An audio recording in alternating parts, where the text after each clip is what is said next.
କିନ୍ତୁ ଶ୍ରୋତା ମାତ୍ର ହୋଇ ଆପଣମାନଙ୍କୁ ପ୍ରବଞ୍ଚନା ନ କରି ବାକ୍ୟର କର୍ମକାରୀ ହୁଅ। କିନ୍ତୁ ଶ୍ରୋତା ମାତ୍ର ନ ହୋଇ ଆପଣଙ୍କୁ ପ୍ରବଞ୍ଚନା ନ କରି ନାଇଁ ସିନା ମାନେ କଲା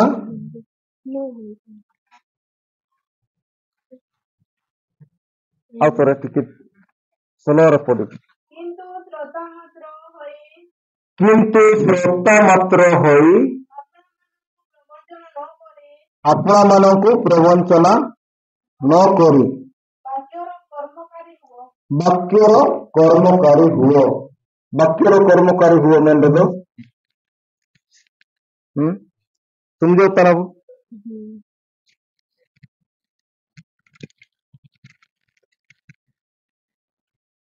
आपके आयु पे ईश्वर काजी लिखोगे स्केल पे सेशन पे है आयु के काजी लिखा तुम्हें जो बाकी सुनी अच्छे से बाकी अनुसार कौन करो कार्य करो बस अनुसार तुम्हें जीवन यापन कर यह बाक्यर कर्मकारी आम अनेक समय कौन कर बाक्य शुणी था किंतु तार कर्मकारी हो नता मैंने वाक्यर लिखा किंतु श्रोता मात्र होई आपना को प्रवंचना न करी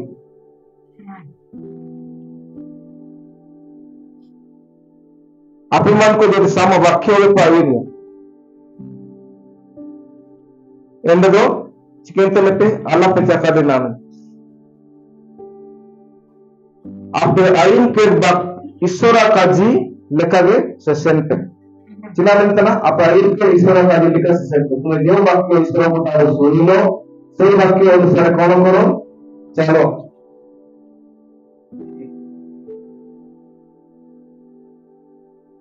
sama ape ayun apa kanoa sama ape ayun apa kano केवल सुन किछु रुलो नहीं है केते को सुनते और किछि करते नहीं गतकाली संध्या बेले हम माने वाक्य अध्ययन करूथिलु मने अछि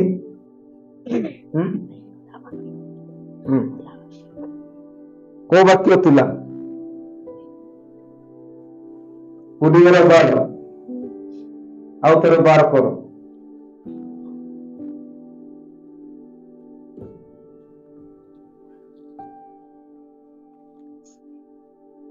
तो बस पुडीगरा बार करो सुनिबा कान ओ देखिबा आखि सुनिबा कान देखिबा आखि आखि नहीं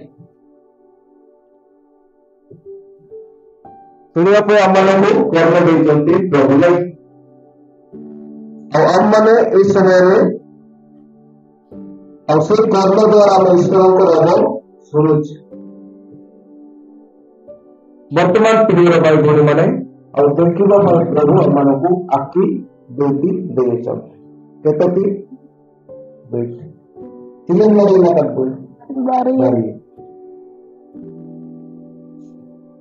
प्रिय भाई मैंने आम से ईश्वर दुईटी आखि देते और कर्ण कान केतेटा नाक कटे मुटे भी एक बारी हम नाम कर दो जाए बगसवा प्रभु जानती कार केतेटा अंग प्रत्यंग दरकार नहीं तेणुक प्रिय भाई मैंने और सही परमेश्वर आम सुंदर भाव प्रतिरूप निर्माण कर मैंने आम प्रजा अटू कार प्रजा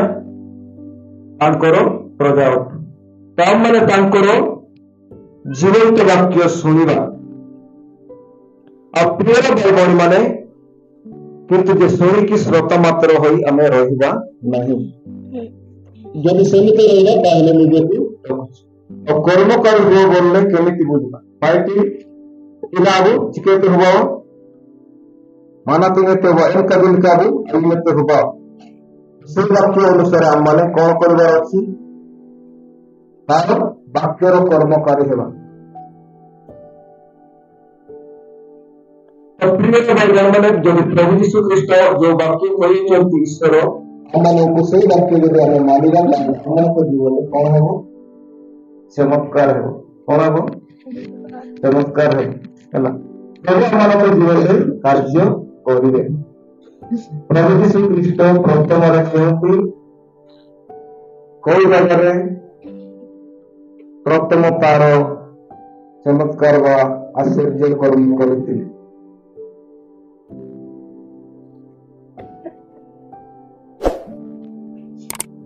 ଜାଣିନୁ କନାନ ନଗର ନାଇଁ କି ଜାଣିଛନ୍ତି କିନ୍ତୁ ସେଇଟା କି କୋଉଟା ଟିକେ କନଫ୍ୟୁଜ ରହୁଥିଲା ନାଇଁ ସେଇଠି କାହିଁକି କେମିତି ଆଶ୍ଚର୍ଯ୍ୟ କର୍ମ ହେଲା ଆମେ ଦେଖିବା ଯେମିତି ସମାଚାର ଲେଖାଯାଇଛି ସେଥିରେ ଜନ ତାର 2 ପର୍ବ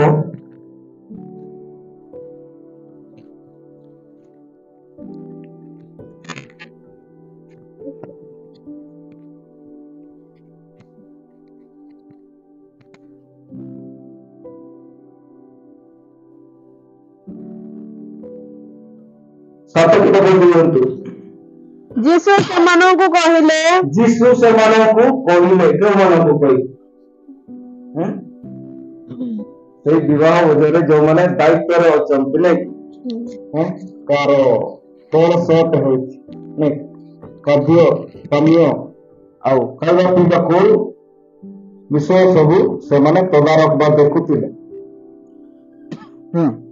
ଜାହାଲା ଗୁଡ଼ିକ ପାଣିରେ ଭର୍ତ୍ତି କର ଜାହାଲା ଗୁଡ଼ିକୁ ପାଣିରେ କଣ କର ଭର୍ତ୍ତି କର ସେଥିରେ ସେମାନେ ସେହି ସବୁ ବନ୍ଦ ପର୍ଯ୍ୟନ୍ତ ଭର୍ତ୍ତି କଲେ ବନ୍ଦ ପର୍ଯ୍ୟନ୍ତ ନା ବନ୍ଦ ପର୍ଯ୍ୟନ୍ତ ସେଟା ହାଣ୍ଡି ଥିଲା ନାଇଁ ଆଉ ସେଥିରେ ପ୍ରଭୁ ଯୀଶୁ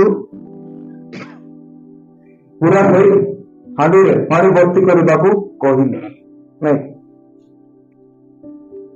ଆଉ ଏ ଦ୍ରାକ୍ଷ ରସ ସରି ଯାଇଥିଲା ଆଉ ଏ ସମୟରେ ପ୍ରଭୁ ଯୀଶୁ ସେ ଜାଗାରେ ଅଦ୍ଭୁତ କାର୍ଯ୍ୟ କଲେ ଆଉ ସେ ବିବାହ ଭୋଜରେ ଯୋଉମାନେ ପୋଷ୍ଟ ଅଛନ୍ତି ଦାୟିତ୍ୱ ନେଇଛନ୍ତି ସେମାନଙ୍କୁ ସେ କହିଲେ ଏଇ 6ଟି ହାଣ୍ଡିରେ ତୁମେ କଣ କର ପାଣି ଭର୍ତ୍ତି କର ତ ସେମାନେ ଯୀଶୁଙ୍କର କଥା ଶୁଣିଲେ ନାଇଁ ଯାହା କହିଲେ ତା ଶୁଣିଲେ ଆଉ ପାଣି ଭର୍ତ୍ତି କର ଆଉ ସେମାନେ ଯଦି ଭାବିଥାନ୍ତେ ଆରେ ପାଣି ଭର୍ତ୍ତି କରିକି ତମେ କଣ ହେବ ଆଗକୁ ପଢନ୍ତୁ ଆଉ ସେ ସେମାନଙ୍କୁ କହିଲେ ଏବେ କାଢି ନେଇ ବଜାର ଅଧ୍ୟକ୍ଷଙ୍କ ନିକଟକୁ ଘେନି ଯାଅ ସେଥିରେ ସେମାନେ ଘେନିଗଲେ ସେଥିରେ ସେମାନେ ନେଇଗଲେ ତ ଏଟା ଆମେ ଦେଖିବା ଯେ ଜଳ ଦ୍ରାକ୍ଷ ରସରେ ପରିଣତ ହେଲା କୋଉଠି ଦ୍ରାକ୍ଷ ରସରେ ପରିଣତ ହେଲା ପ୍ରିୟ ଭାଇ ମାନେ ଆଉ ପ୍ରଭୁ ଯୀଶୁ ଯାହା କହିଲେ ସେଇଟା ସେ ଲୋକମାନେ କାର୍ଯ୍ୟ କଲେ ବା ସେମାନେ କର୍ମରେ ପରିଣତ କଲେ ତେଣୁକରି ପ୍ରଭୁ ଯୀଶୁ ସେଇ ଜାଗାରେ କଣ କଲେ ଅଦ୍ଭୁତ କାର୍ଯ୍ୟ ହେଲା ତେଣୁକରି ପ୍ରିୟ ଭାଇ ମାନେ ଆମମାନେ ଯଦି ଈଶ୍ୱରଙ୍କର ବାକ୍ୟକୁ ଶୁଣି କାର୍ଯ୍ୟ କରିବା ତାହେଲେ ଆମମାନଙ୍କ ଜୀବନରେ ଅଦ୍ଭୁତ ଘଟଣା ଘଟିବ ଆଉ ଆଶ୍ଚର୍ଯ୍ୟ କର୍ମ ହେବ ତେଣୁକରି ପ୍ରିୟ ଭାଇ ମାନେ ଆମମାନେ କିପରି ପ୍ରଭୁଙ୍କର ବାକ୍ୟ ଶୁଣୁଅଛୁ ଆଉ ଆମେ ଜାଣିବା ଦରକାର ଯଦି ଈଶ୍ୱରଙ୍କର ବାକ୍ୟ ଶୁଣୁଛୁ ଆଉ ଯଦି ଆମ ଜୀବନରେ କର୍ମ ହେଉଛି କାର୍ଯ୍ୟ କରୁଛି ବା ଆମେ କାର୍ଯ୍ୟରେ ଉନ୍ନତ କରୁଛୁ ତାହେଲେ ସେହି ବାକ୍ୟ ଆମମାନଙ୍କ ଜୀବନରେ ଅଦ୍ଭୁତ କାମ କରିବ ଆଉ ପିତର ଯେତେବେଳେ ମାଛ ମାରୁଥିଲେ କଣ ମାରୁଥିଲେ ମାଛ ଆଉ ପ୍ରଭୁ ଯୀଶୁ ସେଇ ଜାଗାରେ ପହଞ୍ଚିଲେ। କିଏ? ପ୍ରଭୁ ଯୀଶୁ। ତ ଲୁକା ଲିଖିତ ସୁସମାଚାରକୁ ଆସନ୍ତୁ।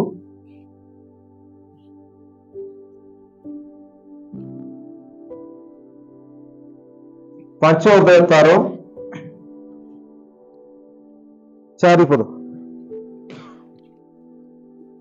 ସେ କଥା ଶେଷ କରି ସିମୋନଙ୍କୁ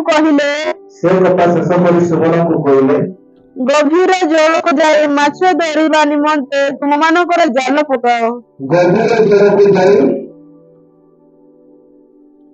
ମାଛ ଧରିବା ନିମନ୍ତେ ତୁମମାନଙ୍କର ଜାଲ ପକାଅ। ତୁମମାନଙ୍କର କଣ ପକାଅ? ଜାଲ ପକାଅ। ହଁ, ଏଥିରେ ସିମୋନ ଉତ୍ତର ଦେଲେ, ହେ ଗୁରୁ, ଆମେମାନେ ରାତି ଯାକ ପରିଶ୍ରମ କରି କିଛି ଧରିନାହୁଁ। ଏତିକି ମାଛ ବି ଧରିନାହୁଁ। କିଛି ଧରିନାହୁଁ ମାନେ ମାଛ ପାଇଲେ ନାହିଁ। କେତେବେଳେ ପରିଶ୍ରମ କଲେ? ରାତି ସାରା ପରିଶ୍ରମ କଲେ। ସେଇ କଥା ପ୍ରଭୁଙ୍କୁ ଜଣାଉଛନ୍ତି କି କିନ୍ତୁ ଆପଣଙ୍କ କଥାରେ ମୁଁ ଜାଲ ପକାଇବି। କିନ୍ତୁ ଆପଣଙ୍କ କଥାରେ ମୁଁ କଣ କରିବି? ଜାଲ ପକାଇବି। କୋଉଠି ପକାଇବି? ପାଣିରେ, ସମୁଦ୍ରରେ। ଏଇଟା ଆମେ ଦେଖୁ ଭିତର ରାତି ଯାକ ଅନିଦ୍ରାରେ ପରିଶ୍ରମ କଲେ, କିନ୍ତୁ ଏକ ବି ମାଛଲି ପକड़ा ନାହିଁ। ଗୋଟେ ବି ମାଛ ଧରି ପାରିଲେ ନାହିଁ, ଜାଲରେ ଲାଗିଲେ ନାହିଁ। ଆଉ ପ୍ରଭୁ ଯୀଶୁ କହୁଛନ୍ତି ଚାଲନ୍ତୁ ଟିକେ ଗଭୀର ଜାଗାକୁ, ଆଉ ସେଇଠି ମାଛ ଧରିବା ପାଇଁ ତୁମର ଜାଲ ଜାଲ ପକାଅ। ଆଉ ଏଇ ସମୟରେ ଭିତର କହିଲେ, ହଁ ଗୁରୁ, ଆମେ ତ ରାତି ସାରା ପରିଶ୍ରମ କଲୁ, କିନ୍ତୁ ଆମମାନେ ମାଛ ଧରି ପାରିଲୁ ନାହିଁ। କିନ୍ତୁ ଆପଣ କହିବା ଅନୁସାରେ, ଆପଣଙ୍କ କଥା ଅନୁସାରେ ମୁଁ କଣ କରିବି? ଜାଲ ପକାଇବି। ଆଉ ସେମାନେ ତାହା ପକାଇ ବହୁତ ମାଛ ଧରିଲେ।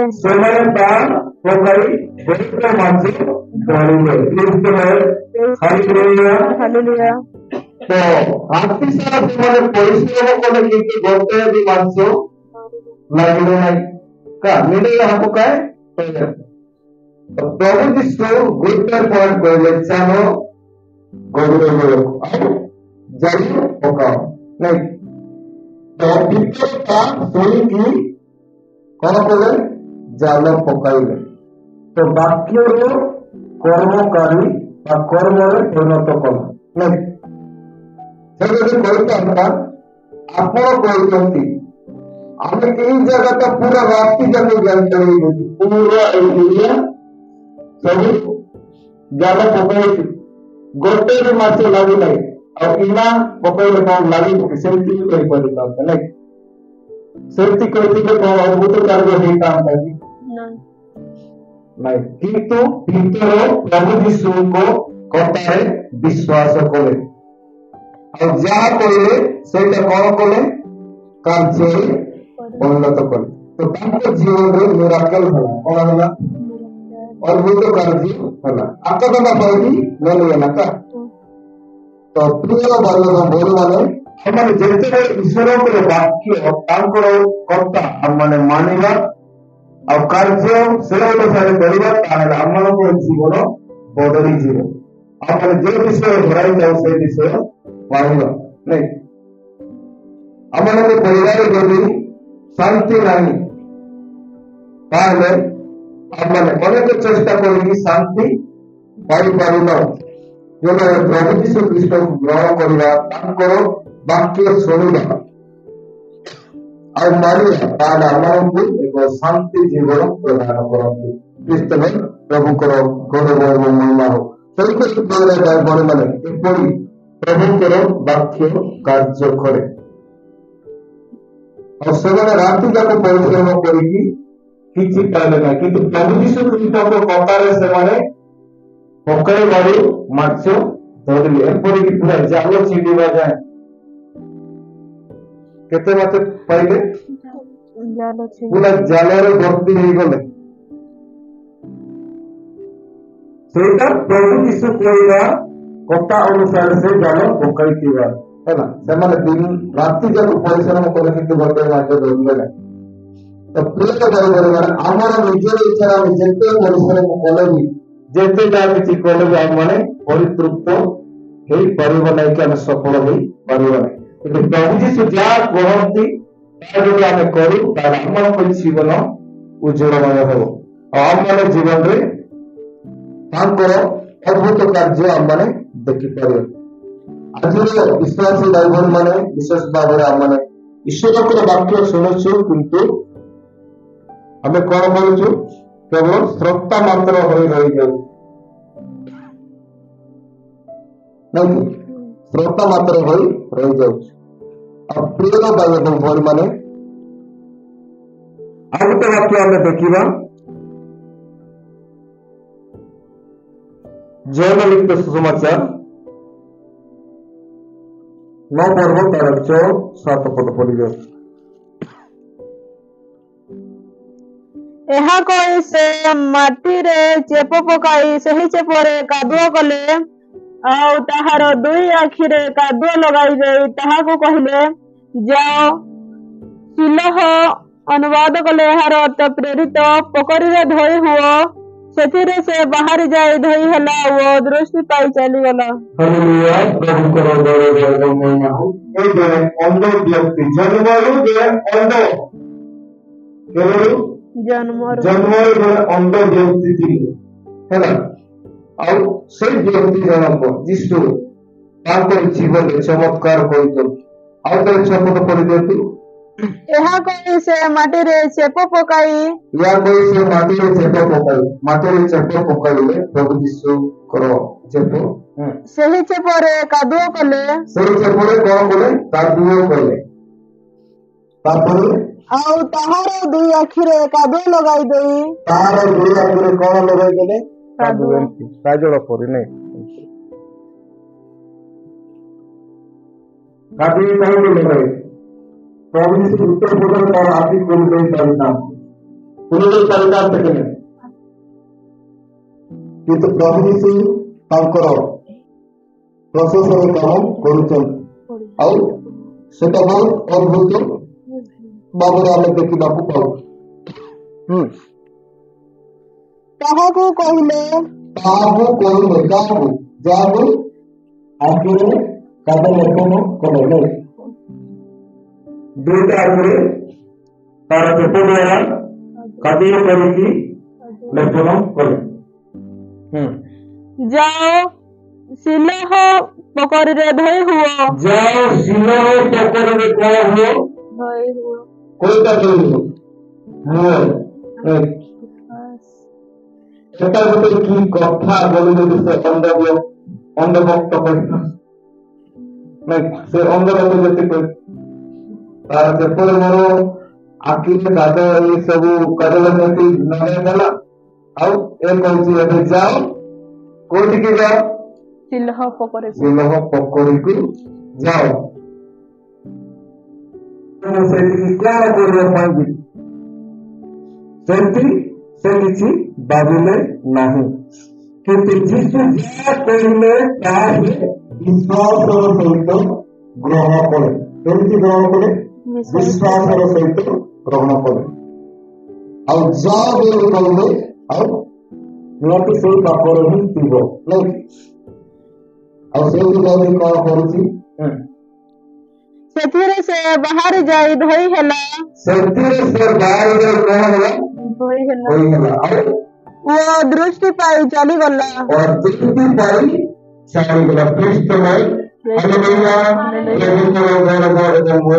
ସେଠିକୁ ଯଦି ସେ କାମ ନ କରିଥାନ୍ତା ତାହେଲେ ସେ ଦେଖିପାରିଥାନ୍ତେ କି ନାଇଁ? ପ୍ରଭୁ ଯୀଶୁ ଖ୍ରୀଷ୍ଟଙ୍କ ମୁଣ୍ଡ ବିଶ୍ୱ ବାକ୍ୟ ବା ଭାବରେ ଜୀବନ ଅଛି। ଅନ୍ଧ ଦେଖିବ, ବହୁତ ଶୁଣିବ, ନାଇଁ?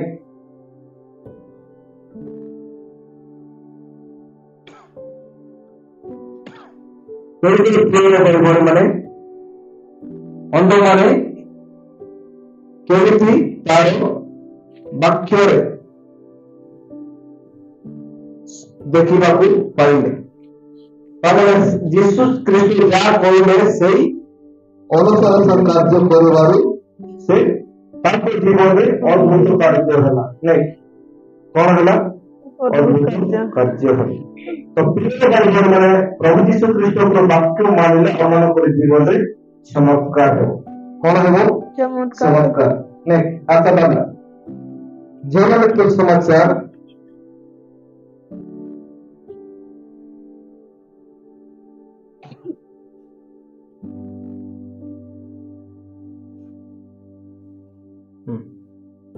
दो हजार सात पद पढ़ी होती थी। ओके आमे देखो प्रिय भाई भौणी माने लुका लिखित समाचार पढ़ी। ओके तो जिते बेले प्रभु यीशु ख्रीस्ट पांचटी रोटी और दुईटी माछ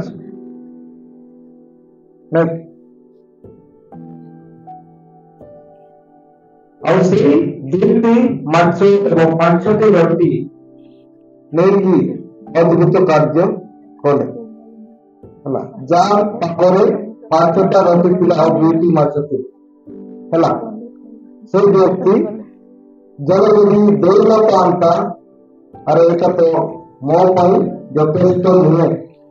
ସେ 10 କନ୍ୟା ମାନଙ୍କ ମଧ୍ୟରୁ ଯେଉଁମାନେ 5 ଜଣ ବୁଦ୍ଧିମତୀ ସେମାନେ ଯେମିତି ଏଟା ତ ଆମ ପାଇଁ ଯଥେଷ୍ଟ ହେବ ନାହିଁ ତେଣୁ ଯଦି ସେ କହିଥାନ୍ତା ଏଟା ତ ମୋର ପେଟ ପାଇଁ ଯଥେଷ୍ଟ ନାହିଁ ଆଉ ମୁଁ ଏଇଟା ଦେବିନି ବୋଲି ଯଦି କହିଥାନ୍ତା ତାହେଲେ ସେଠି କଣ ଅଦ୍ଭୁତ କାର୍ଯ୍ୟ ହେଇଥାନ୍ତା କି?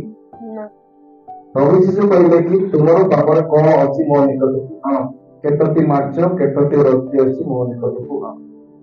ହେଲା ସେଟା ଶୁଣିଛନ୍ତି ସମସ୍ତେ ନାଇଁ 5ଟି ରୋଟି 2ଟି ମାଛ ଖାଇଲେ 5,000 ଲୋକ। କେତେ ହଜାର? ସେଟା ପୁରୁଷ ମାନଙ୍କର ସଂଖ୍ୟା ଦିଆହେଇଛି ହେଲା। तो प्रिय भाई बहन प्रभु यीशु ख्रीस्ट से 5टी रोटी 2टी माछ केते अद्भुत कार्य कले ଯେତେବେଳେ ତାଙ୍କ ପାଖକୁ ସେଇ ରୋଟି ଏବଂ ମାଛ ଟିଫିନଟା ଆସିଲେ ଯଦି ସେ ପିଲା ସେ ବ୍ୟକ୍ତି କହିଥାନ୍ତା ନା ନା ମୁଁ ଦେବି ନାହିଁ କହିଥିଲେ ଅଦ୍ଭୁତ କାମ ହେଇଥାନ୍ତା କି ଆକାଶ ପାଇଁ ଭଗବାନ ତାହେଲେ ତ ପ୍ରିୟ ଭାଇ ଭଉଣୀ ମାନେ ଯଦି ଆମର ଈଶ୍ୱରଙ୍କର ବାକ୍ୟ ଶୁଣି ଆମର ଯଦି ତାଙ୍କ ବାକ୍ୟରେ ଆମମାନେ ତାଙ୍କ ବାକ୍ୟ ଅନୁସାରେ କର୍ମ କରୁ ତାହେଲେ ଆମର ଜୀବନରେ ପରମେଶ୍ୱର ଅଦ୍ଭୁତ କାର୍ଯ୍ୟ କରିବେ। ଆଉ ପ୍ରିୟ ଭାଇ ଭଉଣୀ ମାନେ ଆମମାନେ ଦେଖୁ ଆବ୍ରାହମ ମଧ୍ୟ କିଏ? ଆବ୍ରାହମ ତାଙ୍କୁ ମଧ୍ୟ କହିଲେ ଯେ ତୁମର ଜାତି କୁଟୁମ୍ବ ତୁମର ବଂଶଜ ଲୋକମାନଙ୍କୁ ଛାଡ଼ିକି ବାହାର ମୁଁ ଯେଉଁ ଦେଶ ଯାଉଛି ତୁମେ ସେଇଠି ଯିବ। ଆଉ ସେ କିଛି ନ ଭାବି କିଛି ନ ଚିନ୍ତା କରିକି ସେ ବାହାରିଲେ। ସେଇଟା ହଉଛି ବାକ୍ୟର କର୍ମକାଳ। ଆଉ ଇସାହାକଙ୍କୁ ଯେତେବେଳେ ବଳିଦାନ କରିବା ପାଇଁ ଈଶ୍ୱର କହିଲେ ତୁମର ବୃଦ୍ଧ ଅବସ୍ଥାରେ ଦେଇ ପୁତ୍ରକୁ ଦେଇଛି ସେ ପ୍ରିୟ ପୁତ୍ରକୁ ତୁମେ ମୋ ପାଇଁ ବଳିଦାନ କର। ଆଉ ଏତିକି ସେ ତାଙ୍କ କଥାରେ ସମ୍ମତ ହେଲେ ଆଉ ବଳିଦାନ କରିବା ପାଇଁ ସେ ବାହାରିଲେ ଆଉ ଇସାହାକଙ୍କୁ ମଧ୍ୟ ସାଙ୍ଗରେ ନେଇକି ଗଲେ। ତ ପ୍ରିୟ ମାନେ ଆଉ ସେ କର୍ମର ସେ କାର୍ଯ୍ୟରେ କର୍ମକାରୀ ହେଲେ ଆଉ ସେ ଭାବରେ ପରମେଶ୍ୱର ଅଦ୍ଭୁତ କାର୍ଯ୍ୟ କଲେ। ଇସାହାକଙ୍କ ବଳି ବଦଳରେ ଗୋଟେ ମେଷକୁ ଦେଲେ ଆଉ ସେ ମାରିବା ପର୍ବତ ଆଉ ସେଇ ଜାଗା ପରମେଶ୍ୱର ଜବାନ୍ତି ବୋଲି ନାମ କରାଗଲା। ତେଣୁକରି ପ୍ରିୟ ଭାଇ ଭଉଣୀମାନେ ଈଶ୍ୱରଙ୍କର ବାକ୍ୟ ଆମେ ଯେତେବେଳେ ଶୁଣୁ ସେଇ ସମୟରେ ହିଁ କାର୍ଯ୍ୟ ହୁଏ। କେତେବେଳେ କାର୍ଯ୍ୟ ହୁଏ? ଯେତେବେଳେ ଆମେ ଶୁଣୁ। ତେଣୁକରି ପ୍ରିୟର ଭାଇ ଭଉଣୀମାନେ ଆମେ ଆସିବା ପୁଣି ଥରେ ସେଇ ଯାକୋବ ପତ୍ରକୁ।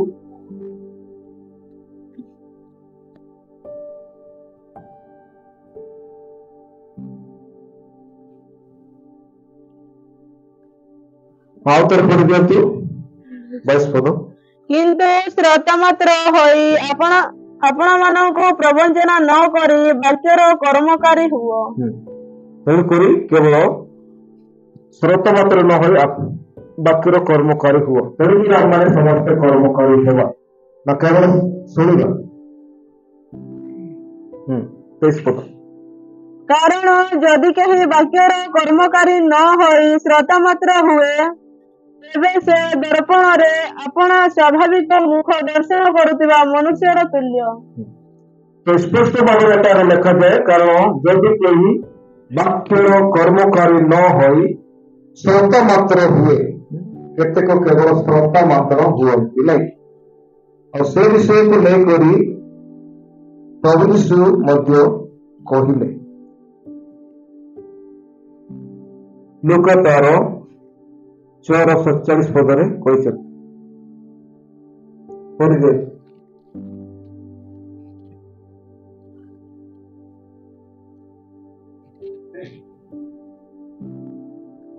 ଯେ କେହି ମୋ ନିକଟକୁ ଆସି ମୋର ଲୁକା 6:47। ଯେ କେହି ମୋ ନିକଟକୁ ଆସି ମୋର କଥା ଶୁଣି ସେହି ସବୁ ପାଳନ କରେ, ସେ କାହା ସଦୃଶ ତାହା ମୁଁ ତୁମମାନଙ୍କୁ ଜଣାଇବି।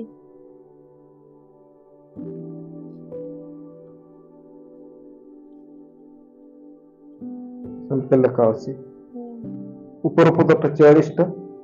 ଆଉ ତୁମେମାନେ କାହିଁକି ମତେ ପ୍ରଭୁ ପ୍ରଭୁ ବୋଲି ସମ୍ବୋଧନ କରୁଅଛ? ଆଉ ତୁମେମାନେ କାହିଁକି ମତେ ପ୍ରଭୁ ପ୍ରଭୁ ବୋଲି ସମ୍ବୋଧନ କରୁଅଛ? ଆଉ ତୁମେମାନେ ମତେ କାହିଁକି ପ୍ରଭୁ ପ୍ରଭୁ ବୋଲି କଣ କରୁଅଛ? ସମ୍ବୋଧନ କରୁଅଛ। ମାତ୍ର ମୋର ବାକ୍ୟ ପାଳନ କରୁନାହଁ। ମୋର ବାକ୍ୟ ପାଳନ କରୁନାହଁ। ପ୍ରଭୁ ସକାଳେ ପାଇଲେ ପ୍ରଭୁ, ସନ୍ଧ୍ୟାବେଳେ ପ୍ରଭୁ, କିନ୍ତୁ ତାଙ୍କ ବାକ୍ୟ ପାଳନ କରିବେ ନାହିଁ।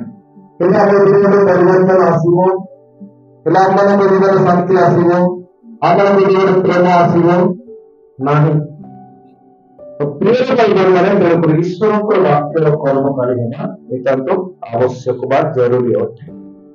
ତେଣୁକରି ପ୍ରିୟ ଭାଇମାନେ, ଯଦି ଆମେ ଈଶ୍ୱରଙ୍କର ବାକ୍ୟର କର୍ମକାରୀ ହେବା, ତାହା ନିଶ୍ଚିତ ଆମମାନଙ୍କ ଜୀବନରେ କାର୍ଯ୍ୟ କରିବ। ତେଣୁକରି ପ୍ରିୟ ଭାଇମାନେ, ଆମେ ଆଉ ଗୋଟେ ବାକ୍ୟକୁ ଦେଖିବା। ମାର୍କ ଲିଖିତ ସମାଚାର 4 ପର୍ବ ତାର 23 ପଦ।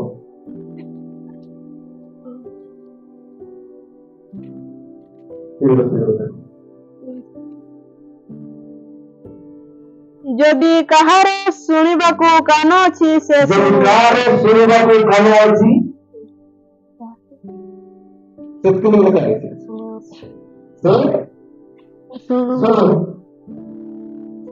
ସମୟରେ କଣ ଜଣଙ୍କର କାନ ନଥିଲା।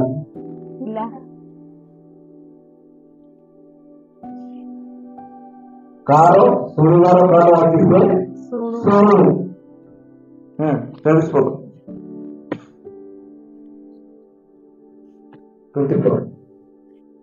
ଯେଣୁ ସେ ଆପଣଙ୍କୁ ଦେଖିଲା ଉତ୍ତାରେ ସେ ମାର୍କ 4 ପର୍ବ 24 ପଦ। ଯୀଶୁ ପୁଣି ସେମାନଙ୍କୁ କହିଲେ, କଣ ଶୁଣୁଅଛ?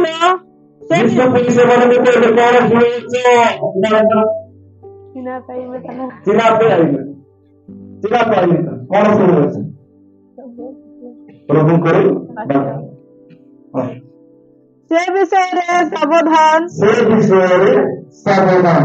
କଣ ଶୁଣୁଅଛ? ସେ ବିଷୟରେ କଣ ହୁଏ? ସାବଧାନ। ଆମେ କଣ ଶୁଣୁ ଅଛୁ, ସେ ବିଷୟରେ ସାବଧାନ ହେବା। ଆମେ ଆଜିକାଲି ବେଶୀ କଣ ବେଶୀ ଶୁଣୁଛୁ ଆଉ କଣ ବେଶୀ କରୁଛୁ?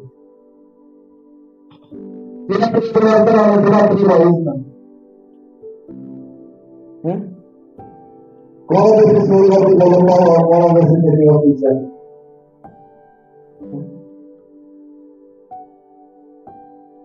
ମାନେ ଅନ୍ୟାନ୍ୟ ବିଷୟ ଯୋଉଟା ଜାଗତିକ ବିଷୟ ଆଉ ବିଶେଷ ଭାବରେ ଆଜିକାଲି ସମସ୍ତଙ୍କ ହାତକୁ ଆସିଯାଇଛି କୋଉଟା ସ୍ମାର୍ଟ ଫୋନ ହାଲୋ ହାଇ ବୋଲଲେ ତ ନରକକୁ ଯାଏ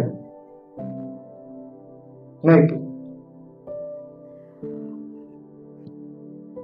এই বিষয় বা এই জিনিস ଆମେ ବେଶୀ ଦେଖୁ ଆଉ ବେଶୀ ଶୁଣୁ ନାଇଁ ବିଭିନ୍ନ ଶୁଣିବା ଦ୍ୱାରା ମଧ୍ୟ ଆମର ଜୀବନରେ ଶୈତାନ କାର୍ଯ୍ୟ କରେ ଗତକାଲି କହୁଥିଲି ଶୁଣିବା ଦ୍ୱାରା ନାଇଁ ଆମେ ଯଦି ବାହାର ଆଇନ ବିଷୟ ସାଂସାରିକ ବିଷୟ ଯଦି ଶୁଣିବା ସେଥିରେ ଅନେକ ବିଷୟ ରହିଛି ଯାହାକି ଆମର ଆତ୍ମିକ ଜୀବନରେ କଣ କରିବ ଦୂଷିତ କରିବ ଆଉ ସେଇଟା ଶୁଣିବା ଦ୍ୱାରା ଆମମାନଙ୍କ ମନରେ ଆମମାନଙ୍କର ମାଇଣ୍ଡରେ ଏପରି ରିଆକ୍ସନ ହେବ ତେଣୁକରି କଣ ଶୁଣୁଅଛ ସେ ବିଷୟରେ ତୁମ ବିଷୟ ସାବଧାନ ହୁଅ ତୁମେ କଣ ଶୁଣୁଛୁ ଆଉ ଅନେକ ଲୋକ ଶୁଣିବା ଦ୍ୱାରା ତାର କଥା ଶୁଣିକି ସେ ସେମିତି ହେଲା କଣ କହିବେ ତାର କଥା ଶୁଣିକି ସେ ସେମିତି ହେଲା ତାର କଥାରେ ଯାଇକି ସେ ସେମିତି ହେଲା ତାର କଥାରେ ଯାଇକି ସେ ଖରାପ ହେଲା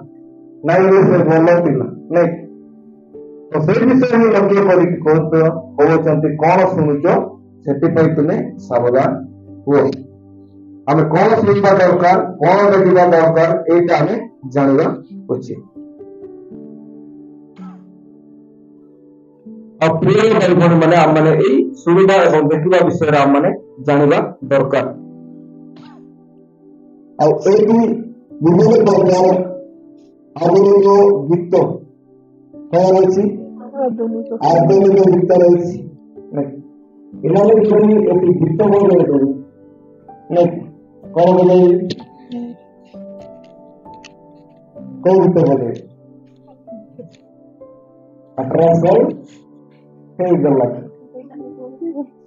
तेरे बाबा मत शादी कराए ଯଦି ସେଇ ଗୀତଟା ବଜାଇଦେବି ତାହେଲେ अगर କେଉଁମାନେ ଆଗରେ ନାଚିବେ 18-19-15 ବର୍ଷ ପିଲା ଝିଅ ମାନେ ଆଗରେ ନାଚିବେ କାହିଁକି ସେମାନେ ସେଇ ଗୀତ ଶୁଣି ଅଧା ଭାବେ ହେଇସାରିଛି ନାଇଁ ସେଇ ଗୀତ ଶୁଣିକି ଅଧା ଭାବରେ ହୋଇସାରିଛି ତ ପ୍ରିୟ ଭାଇ ଭଉଣୀମାନେ ଏଇପରି ବିଷୟ ଶୁଣିକି ଆପଣମାନେ ପୁରା ଆନନ୍ଦ ଖୁସି ହୁଅନ୍ତୁ ନାହିଁ ଆଉ ଦୁନିଆର ଏଇ ସବୁ ବାଜୁଛି ସେ ସବୁ ଆମର କଣ କରୁଛି ଶୁଣୁଛି ନାଇଁ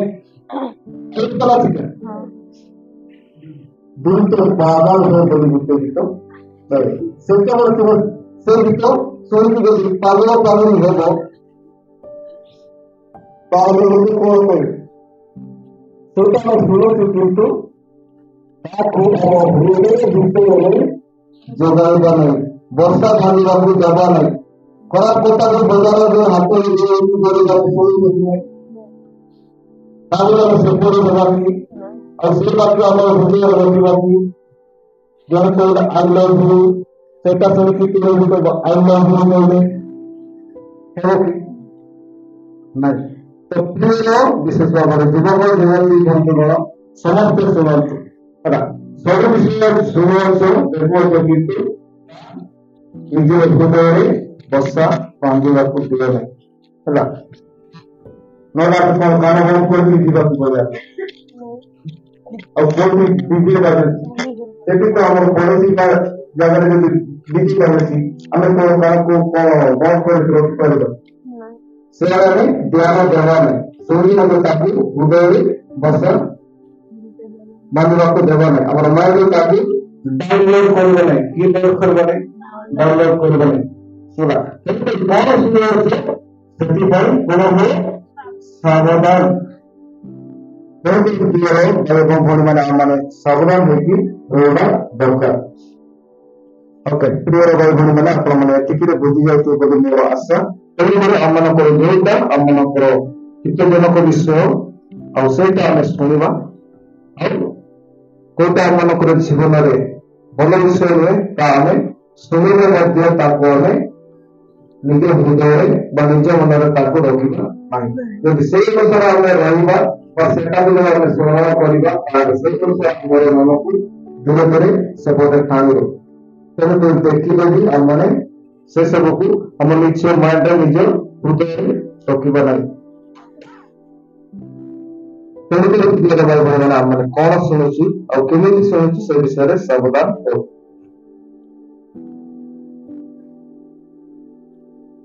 ଓକେ,